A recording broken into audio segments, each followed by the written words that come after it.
Tekshiruvdan bitdingizmi? Doktorlar nima deyishdi?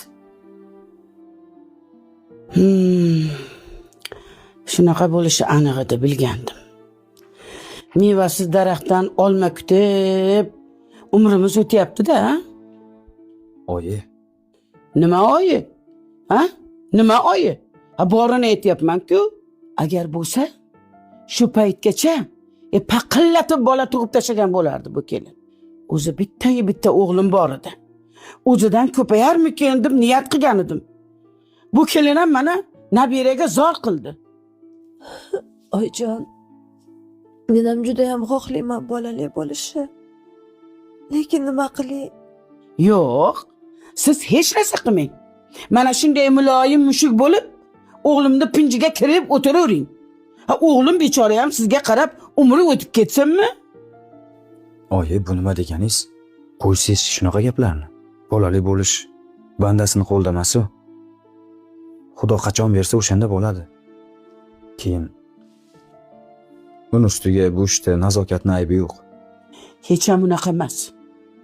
Ayol kishi sog'lom bo'lsa bo'lgani. Buni aybi ko'p. Yetar oyi, iltimos. Sizni niyatingiz Bobur akamni uylantirishmi? Shunaqami oyijon? Shuning uchun ham har safar bola mavzusi ochilsa meni ayblaysiz oyijon? Bilib turib so'ramang. O'zingizni o'g'limni yonida jabrdiyda ayol deb ko'rsatmang. Aql bilan yashash kerak bu hayotda. Bo'lmasa umr o'tib ketadi. Agar sizni o'rningizda boshqa farosatli ayol bo'lganda, allaqachon ketgan bo'lardi. Erini befarzand o'tib ketishini xohlamagan bo'lardi. Bunchalar xudbinsiz, ha? O'zingizni o'ylab, o'g'limni umrini o'tkazyapsiz-ku.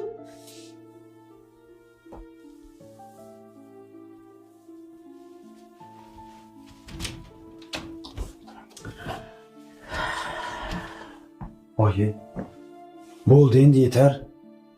Bechoraning ko'zini ochirmay qo'ydingiz axir. Unda nima ayb? Shusiz ham dard ichida. Ahvolini qarang. Men unga bola kerak demayapman-ku. Nimaga siz bunchalik siquvga olasiz? Bola senga kerak bo'lmasa, mana menga kerak o'g'lim. Ko'zingni bundoq kattaroq och. Sen tengilarning bolasi maktabga boryapti o'g'lim. Shunday o'g'lim, bolasiz o'tib ketsa, men indamay qarab turishim kerakmi axir?